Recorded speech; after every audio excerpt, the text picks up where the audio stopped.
Okay, so welcome to part 2 of the exercise Bandstand. Now if we just have a look at the question, we're going to start off with part 1, which is create accounts as follows: customer accounts. Okay, so I'm just here and we're going to start entering the first account. Okay, so we're going to enter the keyboard center. This is our first customer, so we're going to set our first customer up on the customer ledger within Sage. Now we need to set up our customers first before we can start entering any sales invoices that we're issuing to these customers. Obviously we're setting these accounts up on the sales ledger because we're going to be selling to these customers on credit. So we're extending credit terms to these customers, possibly, maybe 30 days or 60 days. And obviously we need to keep track of how much we are owed by our customers and when payment is due, when we need to be chasing them for payment. Okay, so if I come back to Sage, you should have Sage open. We're going to go to the customer ledger, which can be found either on the left here, where you see customers, or we can go to modules, and on the drop down menu you'll see customers here. Now if I click on customers, that should take you into the customer ledger. So you should have this on your screen. We have the tool bar, the customer toolbar at the top. If you don't have this on your screen, you just see on the far right, if you see in this corner here, you'll see this change view. Okay, now if you just look again to the right of change view, you'll see that there's a little arrow which indicates a drop down menu. So if you click on the arrow, I'll try and highlight that for you. You see here there's an arrow. Okay, just by the X. Oops, it's sort of gone over it. There's a little drop down arrow there. So if we click on the drop down menu, you'll notice we can change. Now I can change to customer process, so you might have that on your screen initially, something like that. But again, I can change it to customers, which gives us the toolbar, and this blank space will be where our customer accounts will appear once we have set them up. We could also go to the customer dashboard. Okay, which when we do start entering data, it will give us a bit more information. So it will give us our total age debtors, i.e. what our customers owe us, and further information on cash, etc. So I'm just going to change the view back to customers. Okay, now we're going to set up a new customer, the keyboard center. Now there are two ways we can set up a new customer account. We can go through the Sage wizard by selecting new, so that's this button here where it says new, or we can go through record. Okay, we could also use the task menu, shortcut menu, and select new customer here, and that would again take us straight into the setup wizard. So in effect, selecting new customer off the task menu or new here would take us into exactly the same menu.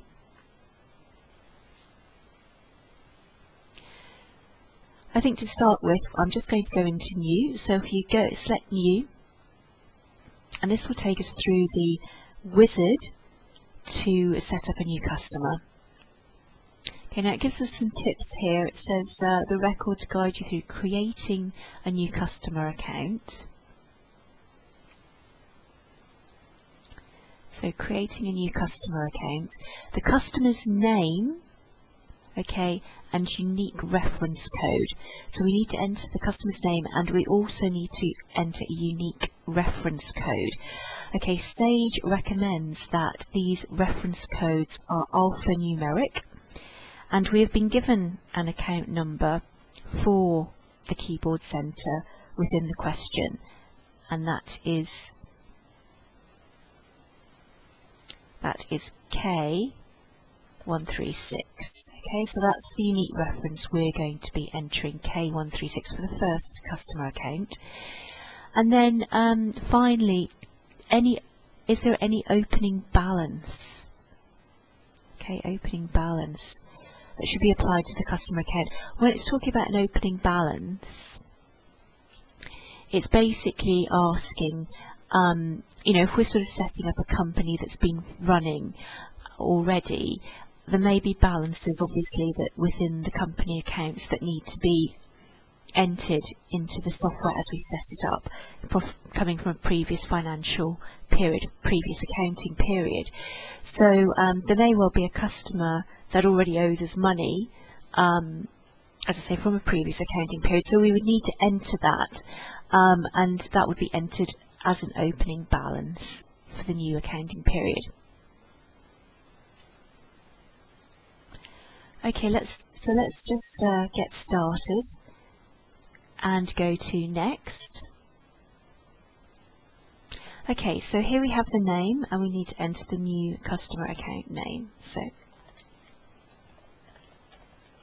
the keyboard center.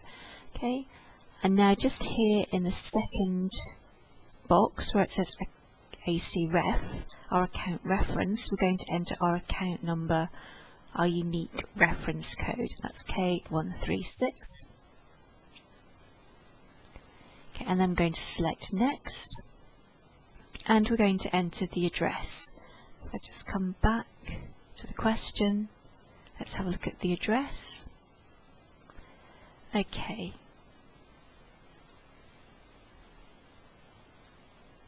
That's 186 Kings Road, Liverpool. Okay, so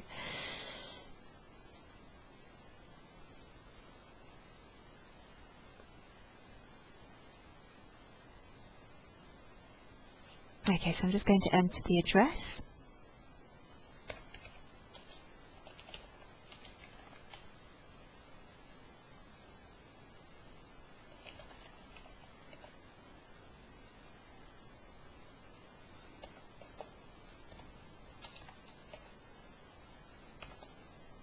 Okay, now if we don't have the information, we can't enter it, so we haven't been given a phone number or a fax number or anything. And again, these details can be amended and updated later on when we do receive the information. So we can just go to next. Again, we don't have any email or website details, so let's just go to next again. Okay, now here we can enter a credit limit.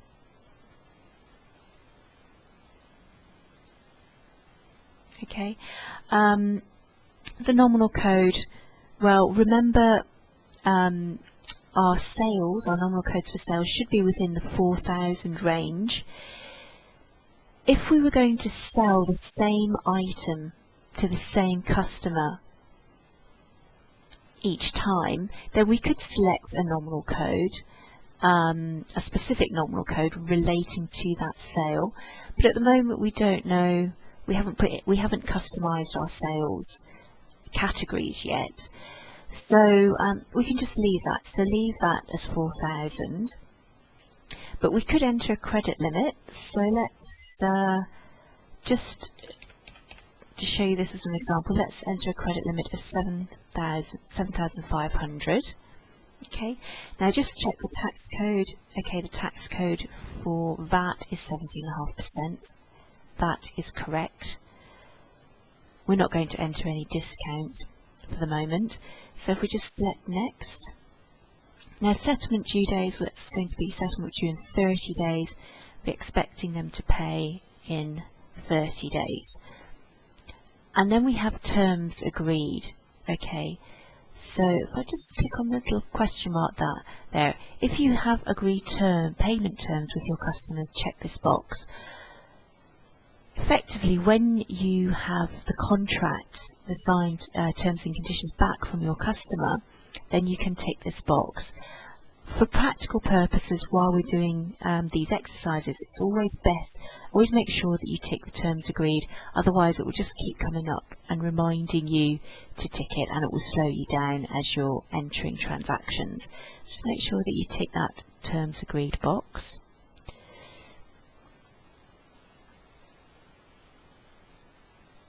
Okay.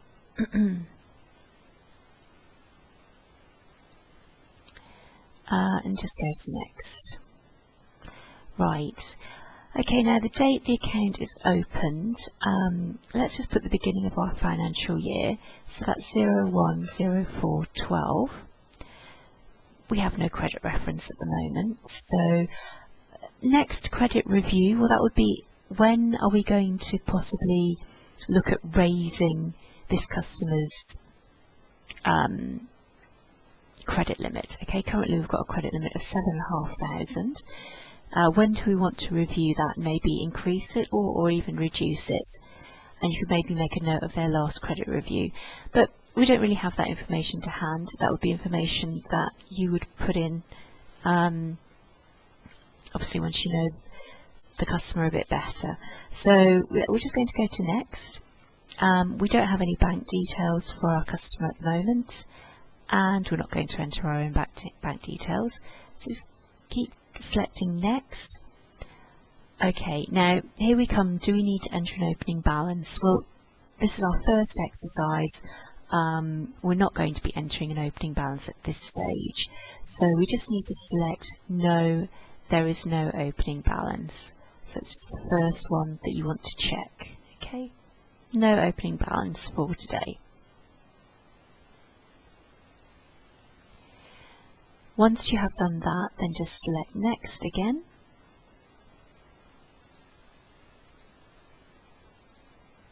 Okay, and that should take you onto the finished section, and then you can just select finish. Now, as I say, some of the visuals might be slightly different. If you have any queries, I will actually just put up a training video to deal with queries and how we're going to sort those out shortly. Okay, so let's just finish.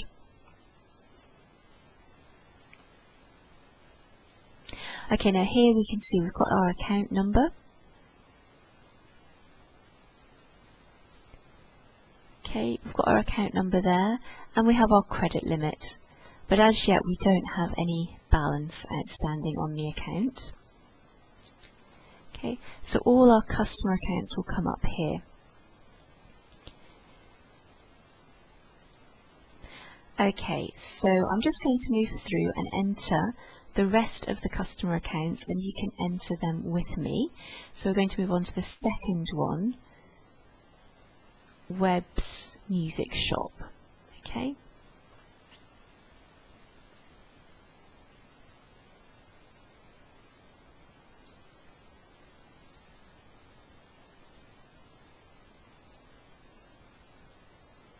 It's working our way using the wizard.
Okay, so we've entered all of our customer accounts now. You can see them set up down here. You'll notice that they automatically go in alphabetical order, ignoring the there, but we've got the drummer boy, guitars, jazz, keyboard, centre, school recorders and web music. Okay.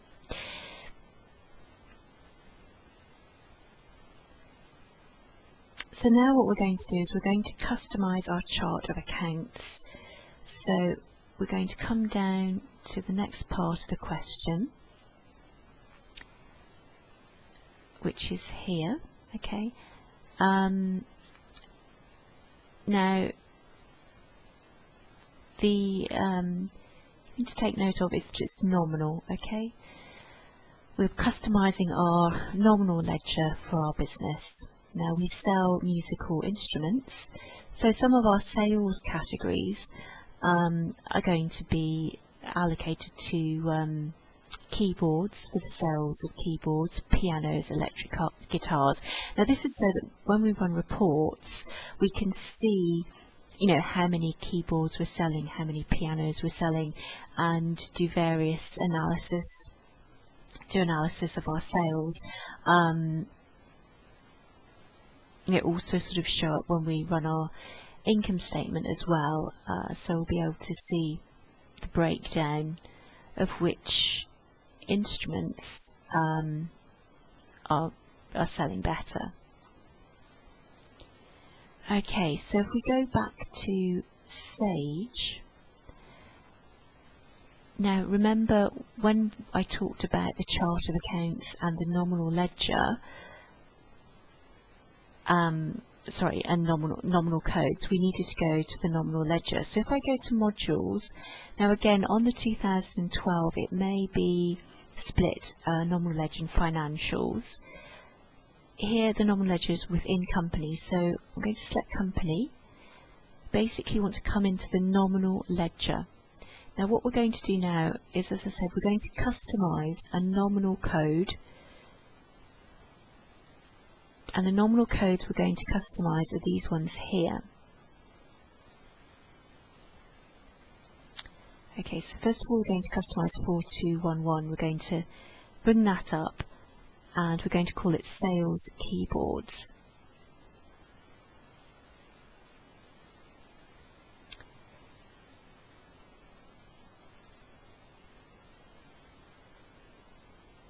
Right, now the way we do that, we're just customizing a nominal code that's already there. So we're just going to amend a nominal code record. So we just need to go into record. We just need to select the record button. Okay, now here you see we've got the cursor is flashing already in the normal oblique C box. Okay, so the cursor is already flashing here.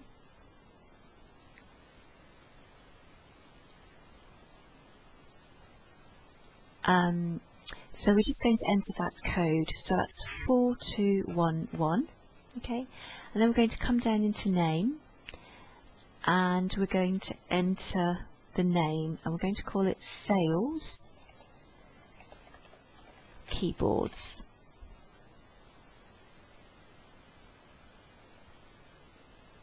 Okay, and I'm just going to now, once we've just entered those details, we're just going to press save. Now you'll see again here, there's a drop down menu, so if I just click on there we can see all our individual nominal codes. Now when we looked at the chart of accounts earlier, we saw the nominal code ranges, but here we can see every single nominal code that is set up. If you scroll down, all the individual nominal codes. And as I said, you're not expected to know all of these individual codes for each individual expense, asset, liability, etc. But you just need to know the nominal code ranges. Okay, now here we're coming down into 4,000, the sales. Now, there you go. And there's our 4211 sales keyboards. Okay, so that's our first one set up. So I'm just going to cancel that. Now I'm just going to go on and enter the rest of these, okay? And then we'll be moving on to setting up our supplier accounts. Okay, so the next one to enter is 4212.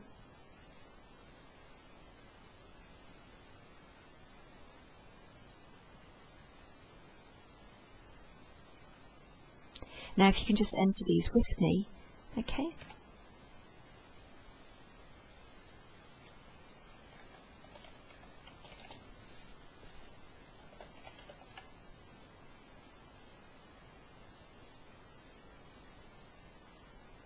And don't forget to save.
Okay, now as I said before, we can go, if we just drop down, then we can scroll down and we can find the nominal codes we've just amended. Another thing we can do, actually, if we know we want to go to 4.2, for example, we could type in 4, and you'll see that brings us straight down to the sales. If we type in 2, then that brings us more nearer to the range that we're looking for. Here we can see 4211 is sales keyboards, pianos, electric guitars, acoustic guitars, saxophones, recorders and drum kits. Okay, so we have all our nominal codes are amended as per the question. Okay. So now what we want to do is get on to actually setting up a supplier account. So setting up supplier accounts is done in exactly the same way as setting up customer accounts, except that we do it in the supplier ledger. So we can access the supplier ledger on the left here, or again we can go to modules on the top toolbar, and in the drop down menu we can select suppliers. So if we select suppliers, okay, now that's taken me straight into the supplier ledger. Again, this white blank space is where our supplier accounts that we set up will show.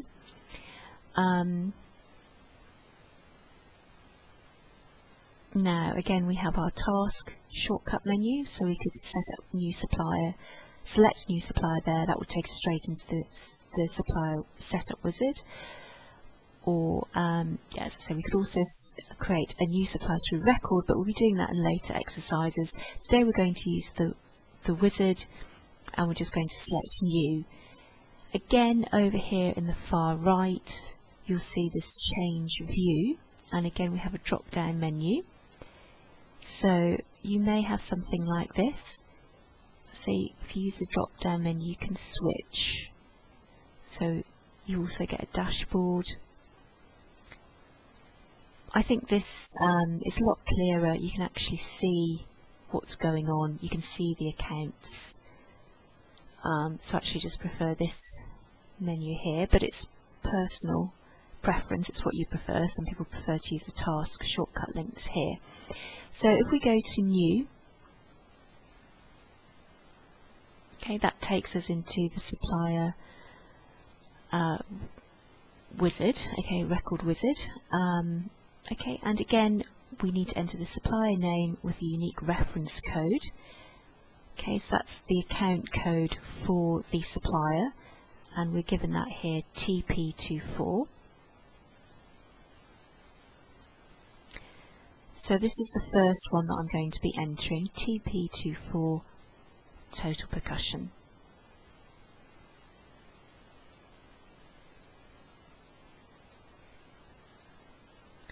Right, let's just go to next. Okay.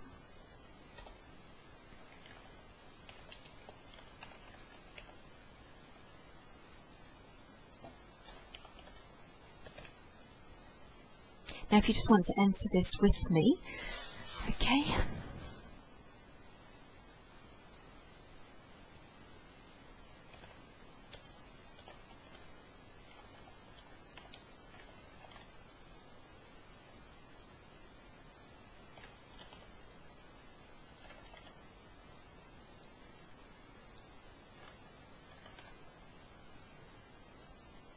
Again, if we don't have the information, we can't enter it. So again, and it can also be amended at a later date.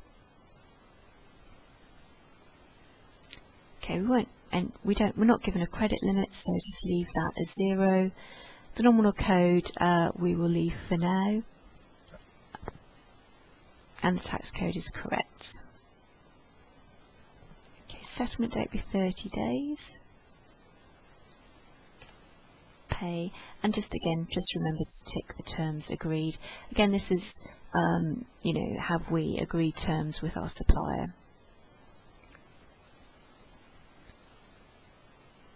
Okay, the date the account was opened, we'll just enter it as the beginning of the financial year.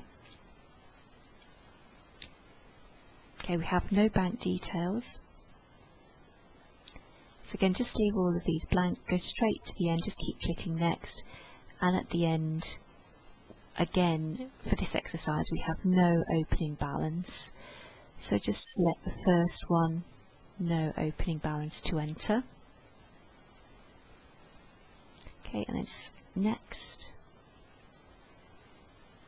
and finish. Okay, and here we have our account set up, okay, with our account code. So that's the first one. So now if you just continue to enter the other supplier accounts, we'll set those up.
Okay, we can see that we have set up our customer accounts.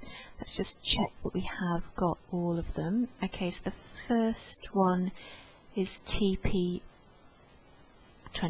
Total Percussion. Okay, let's have a look. Yep, okay, so we've got that one. And the next one is MIS Limited. Okay, yep, got that one. Need to make sure that all our accounts are set up before we start entering the invoices. Okay, Scholastic Supplies, yep, got that one. And Sounds Alive. Okay, so all our supplier accounts have been entered and set up. Okay, so now we're going to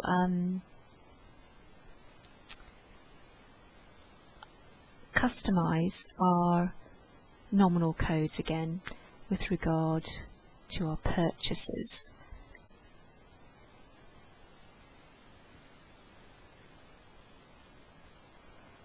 Okay, now we're going to be customizing these accounts and some others. I think actually I'm just going to remove these because we've already got those in there, so I think just to save confusion I'm just going to take that out.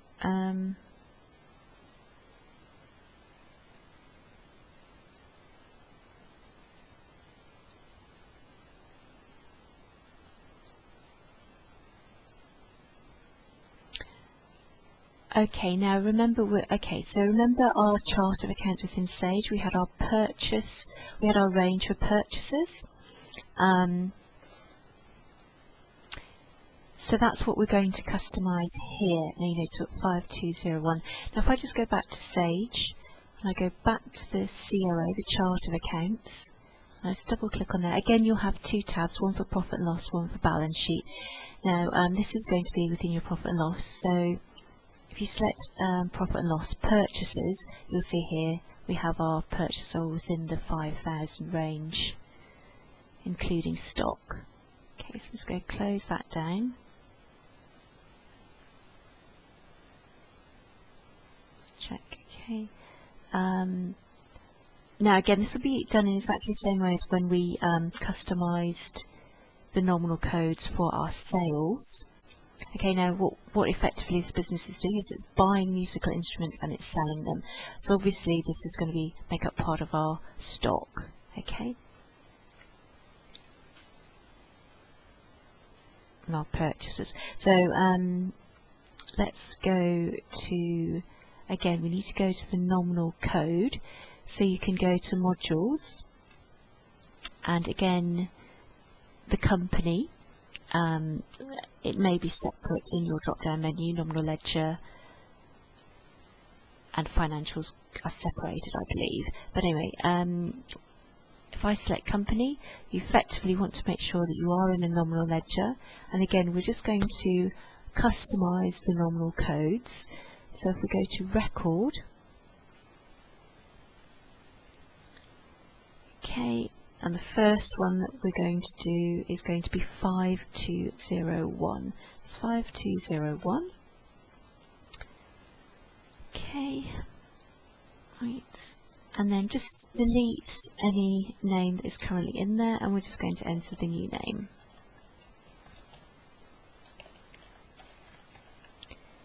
Purchases, keyboards, and then save. Okay, so we're just customizing our nominal ledger here for our requirements.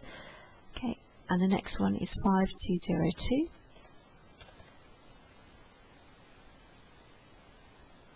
And the new name is just going to be purchases, pianos. Okay, and just make sure you save. So if you just continue down, we're just finishing amending those.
Remember, don't forget to save. Make sure you keep saving. Okay.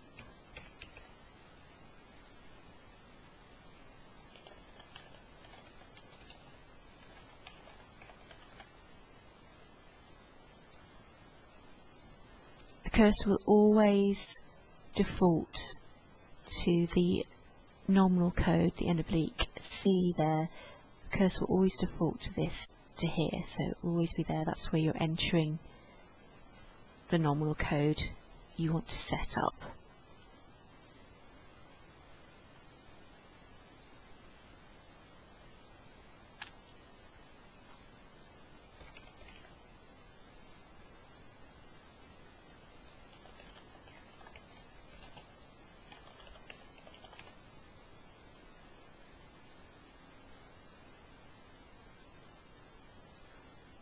Okay, I'm just going to enter one for capital here.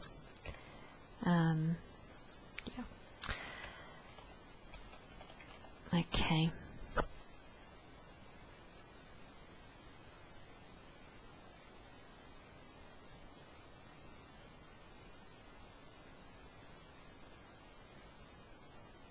Okay, so let's just see that we have got all the purchase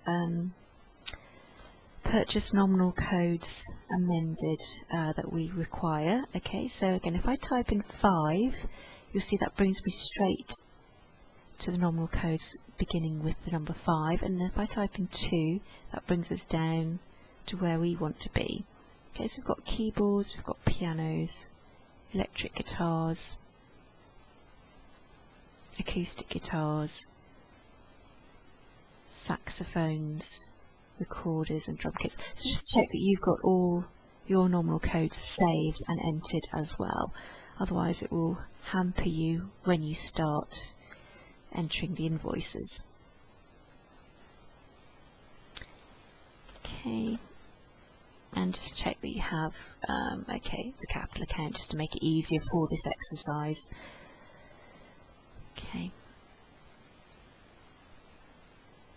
So we can close that down. The other nominal codes that you have for the rent and the electricity, don't enter those, don't update those, just leave them. We already have them in the default chart of accounts anyway.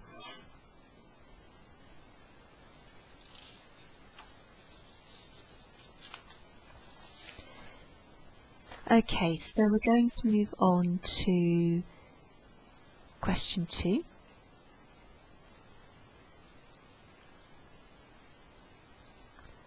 So that's this one here. Enter the following transactions. Okay, right. So on the 1st of February, we've got capital was introduced, £70,000. Okay, now that was cash. Basically, cash was paid into the bank. Okay, and that's the owners introducing money into the business. So we can set this up as a journal. Okay, so we're going to enter this transaction into Sage as a journal. Now, let's just have a think about the double entry. Again, you might want to review the recorded lecture Accounting Systems in week 1. Remember, cash is an asset, and assets and expenses are always debits. Okay, so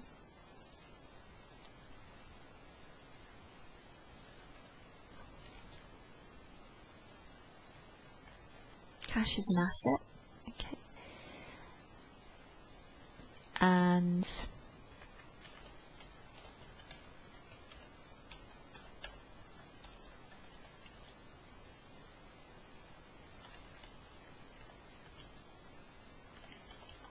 okay, cash and expenses are always entered as a debit. Okay.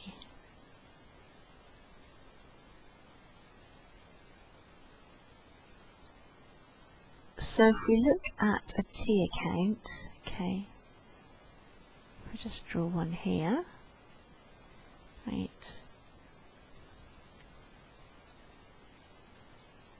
See if we can do, okay, we have our debit there, and we have our credit side here. Okay, you might note that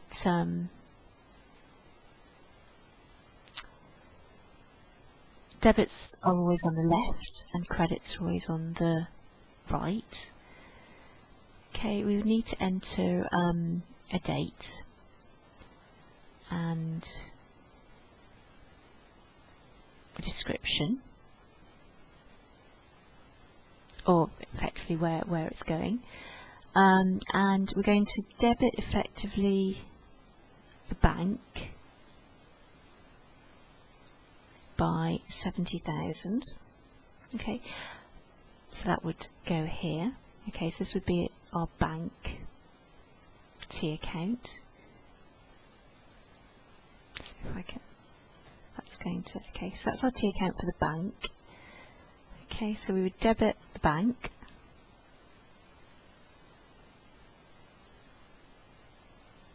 Okay, so I'm going to put the 70 here. Okay, 70,000, and then we would have to set up another T account. I'm just going to clear that off. Okay, we'd set up another T account for our capital.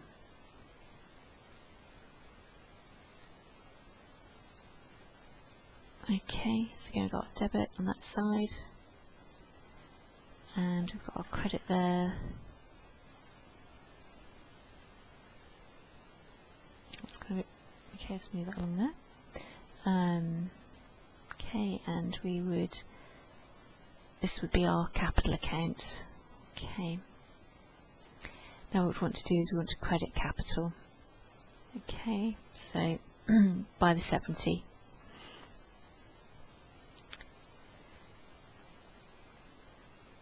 Just move that along. Okay. I think I'm just going to do that in another way. Basically, if we have our debit, like, okay, and a credit side, got our bank account. So we debit the bank 70,000. Okay, and then we want to credit capital.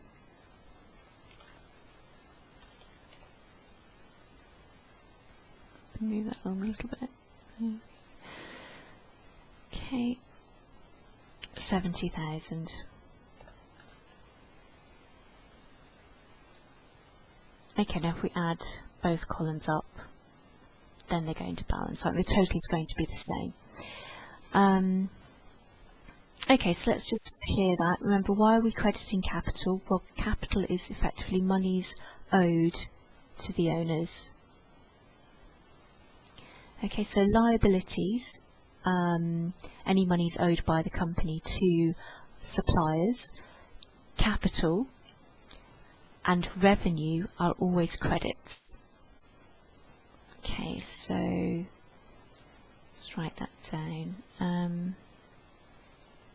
So remember, capital is equal to monies owed by business to owners,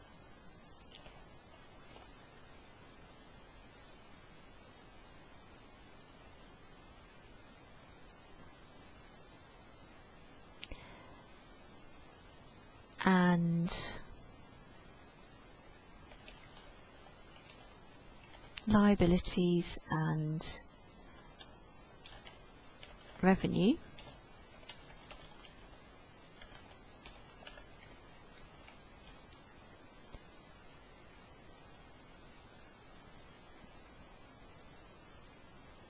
let's go a little further, are always credits.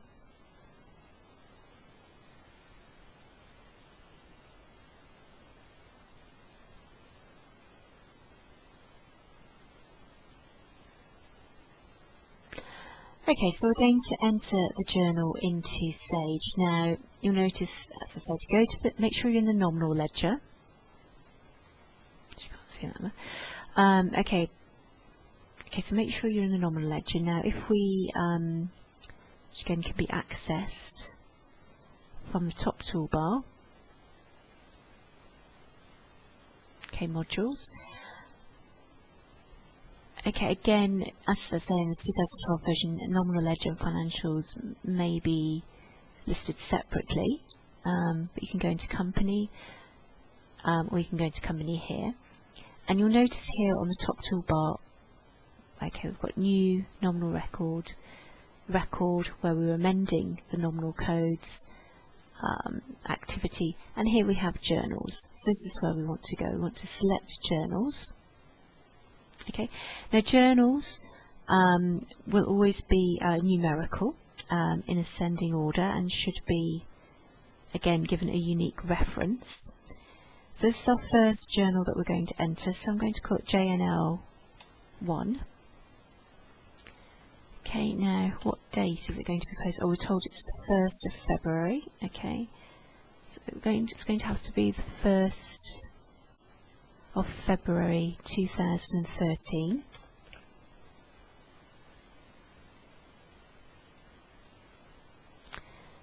Okay.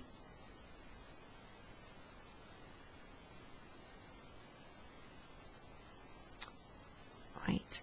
And then I'm just going to come down into the nominal code. So this is where I'm going to tell Sage where this transaction is going to be entered.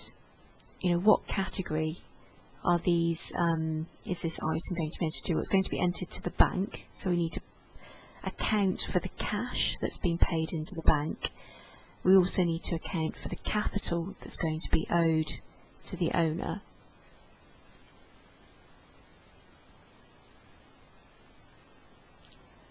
So, okay, so bank. Well, if you're unsure of which nominal code to select, let's just again go to our chart of accounts. So again, if we just go to this button here, COA, let's have a look at our chart of accounts. Again, you have two tabs. So we're dealing with balance sheet items here, so select the balance sheet. Okay, now we know cash is an asset. Okay, so, and it's not plant or machinery, it's not something fixed, it's not a fixed asset, it's a current asset. So let's look at current assets. Okay, deposits and cash, okay, 1200. So there we go. And actually if we look down here, current assets, 1200 to 1209.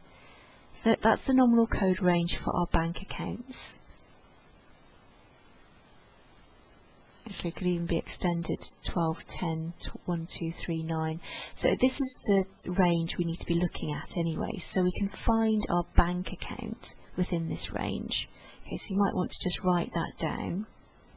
Just write down 1210 or 1200 to 1239. Okay, and the next one is capital. Okay, well, if we go to capital and reserves, that's going to be 3000 to 3099 will be our capital account.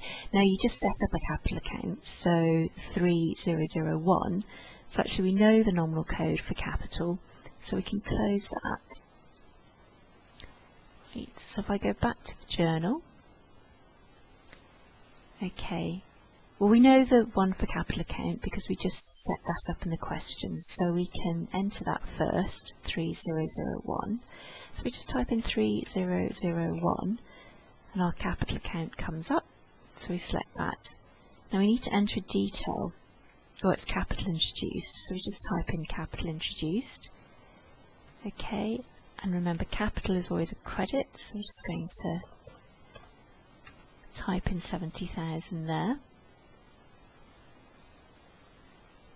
And then we need to look at our bank accounts. Remember our bank account nominal range is 12.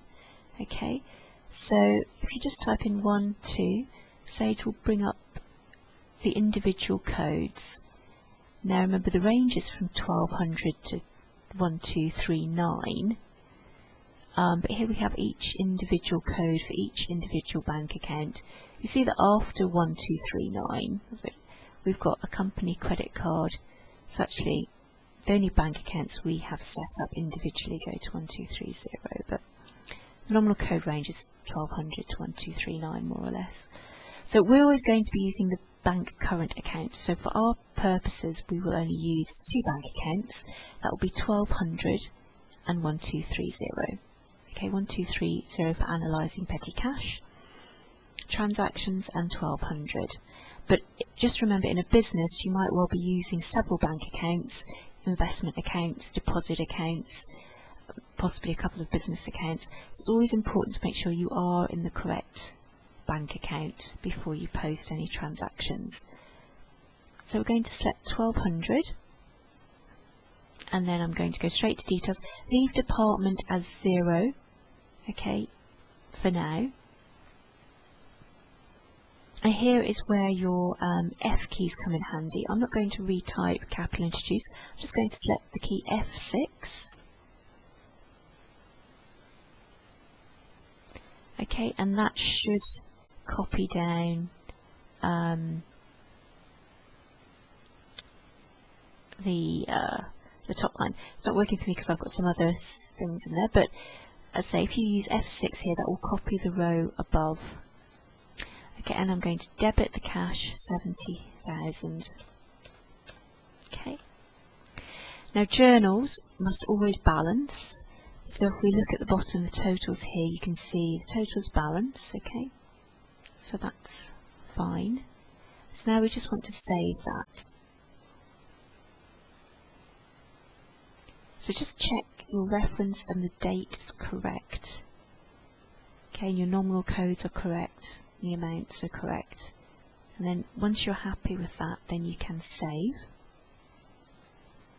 Okay, once you save it, the amounts are posted to the accounts, and you can see here we've got 70,000 posted to our current assets and 70,000 posted to our capital and reserves. Okay, until you save it, a transaction is not posted to the accounts. So you must save it in order to post it. Now, if you're wondering where your transactions are, or you want to review your transactions, go into Financials. Now again, we could change the view here and go to Financials, or over on the left in the Links menu, you should have Financials button. Again, you may have a separate Financials link in your modules drop-down menu. If I select Financials here, yes, what I'm looking for is the audit report. Now that's effectively here. Now you could run a report, print a report, but the transactions showing up here are all the transactions, all the monetary transactions that you have posted. So far we've only posted one, and that was our journal, okay, and that was for the capital introduced. So you can see that here. Now I want to draw your attention to these numbers here. Okay, so it's number.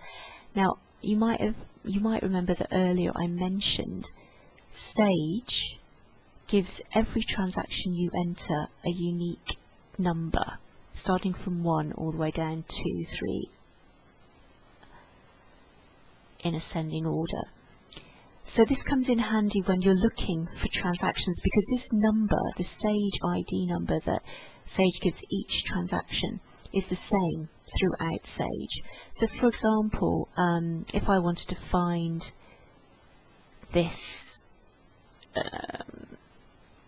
let's say the bank transaction 1200, now I'm looking at it here in the audit trail. Say I want to find that in the bank.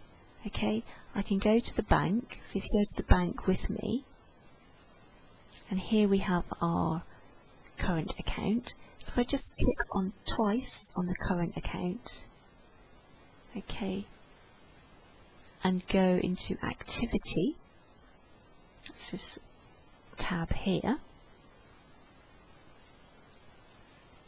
Okay, actually only have one transaction at the moment, but you can imagine if you had 100 transactions, then I'm looking for actually transaction number 2. So there it is there in the bank. This will come in handy maybe when you're trying to correct a transaction or trying to verify a transaction. but we'll see how that works later. Okay, so the next question that we need to do is this one. Okay, so on the 1st of February, okay, so we're doing this one here, number 3. On the 1st of February, you pay cash for postage stamps, right? Now, I think the easiest way to do this one is we're going to enter this through the bank. Okay, we're going to enter it as a bank transaction. So if we go to bank, and again, bank can be accessed through modules, okay, on the drop-down menu. Okay, so I'm already here in the bank. Now, this is a payment. It's a direct payment. It doesn't relate to the supplier ledger, or the, obviously, it's not a receipt. So we can just select the button Payment. That's straightforward. Okay, now again the payment box comes up and we can see here we're in the bank current account. So just check that you are in the right bank account before you start entering anything. If we weren't, again you can see this drop down menu, we could change it and select another account, for example if we wanted to enter petty cash instead. But we're going to leave it in the bank current account. Now we need to start entering details like the date. So well, the date again is the 1st of February, it's 2013. Okay, now the reference,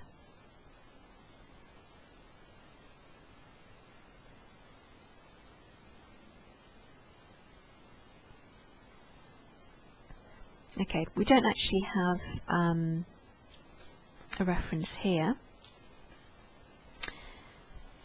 But I'm actually going to just change that bank account because I think, you know, petty cash is normally just normally pay for postage stamps, or rather postage stamps are usually paid out of petty cash. So actually let's just change that bank account. We're going to change that to the petty cash account, 1230 petty cash, and just say OK. Okay, we just need to enter the date again. Okay, so that's going to be the 1st of February 2013. Now the reference, we're not given a reference there, but normally for petty cash we would use the petty cash voucher. So normally using what's called the impressed system, we would have a petty cash float of say £100 or £200, and during the week there would be vouchers which again would be would have a unique reference, would be numbered, and as we were making purchases out of the petty cash, the details and the amount and the receipts received for those purchases would be kept, and then at the end of the week the petty cash would be topped back up to £100 or £200 or whatever the float was. So the reference we would use here would be the petty cash voucher reference, which I'm going to say is, let's say it's 63. Okay, now the nominal code, we're looking for the nominal code for postage. So again, if you're not sure where to look for it, let's go back to the nominal ledger. Okay, so if you can just find the nominal ledger on your system, and let's look in the chart of accounts. So stamps, just have a think, is that a profit and loss item? Yeah, it's going to be an overhead. So again, on your chart of accounts you'll need to select profit and loss and look at overheads. Now let's have a look down. What can we find? Okay, can't actually see anything for postage as such, but let's have a look at printing and stationery. Okay, so just close that down. So if I come back into the bank, and let's have a look at our payment. Okay, let's just type in 7.5, for example. Okay, yep, and there's postage there, postage and carriage. Okay, so postage is basic, it's an overhead. Now we know that overheads will be within the 7,000 range. So you could have just typed in 7 and scrolled down and looked for postage. Now that you know that it's an overhead, okay, and that the range for overheads is 7,000, 8,000, okay. So, so let's select post 7501, okay, and again, just to check here, okay, we are in the correct bank account, we are analysing this as petty cash, and we're in the correct nominal code, so this transaction will be allocated to the correct category for our accounts, okay, it's postage. Department, leave it as 0, we'll be looking at departments later, and again projects we'll be reviewing later, so project reference and cost code, leave blank. The cost code will relate to the project, so those two go together. So leave those blank and just go straight to details. Now in details we're going to enter a description of what the expense was for, so that when the auditors are looking at the accounts they can see what the expense related to. Okay, so we're just going to enter postage. Now, net amount, okay, well, we're told the amount is for £74. Okay, let's check that. Okay, yep, okay, there it is, the amount is for £74. Okay, now we're also told, okay, there is no VAT on this amount. Okay, I'm going to tell you that this transaction is actually exempt of VAT. Okay, now can you remember from the tax codes which tax code relates to transactions that are exempt of VAT?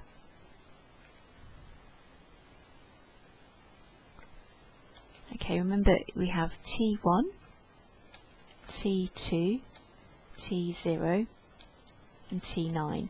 So I want you to select one of those codes and enter it into the tax code box here. And again, you'll notice you have a drop down menu. So again, you have all the tax codes there. So we're only interested in these 4. You have all the tax codes there that you can select.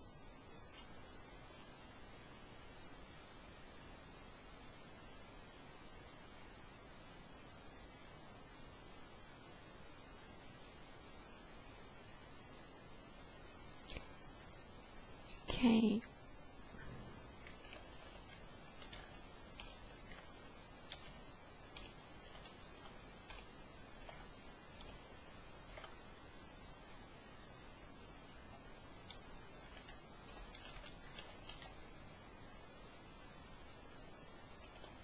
Okay.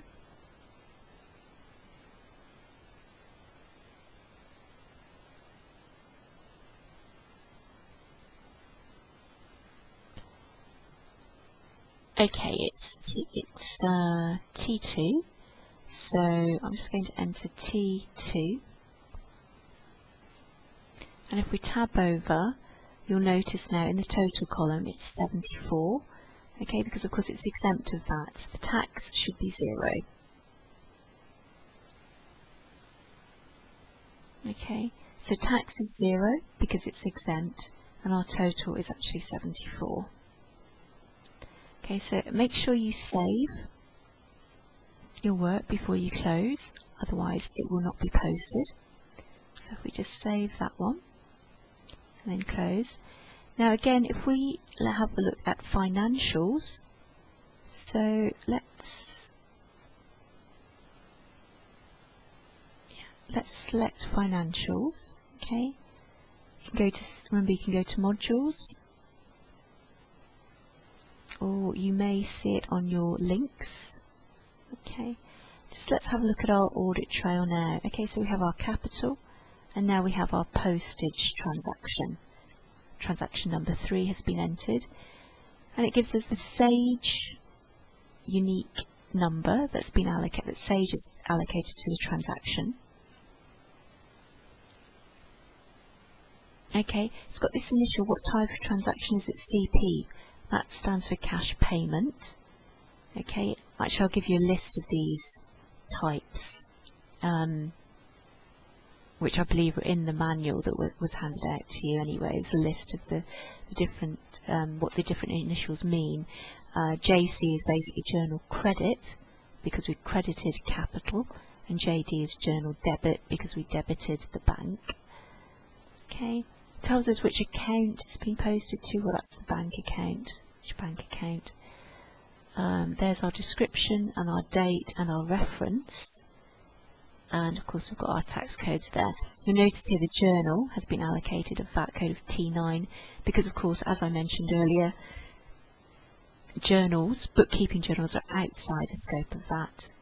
T9 is the VAT code that we use to analyse transactions outside the scope of VAT, i.e. transactions that have absolutely nothing to do with VAT.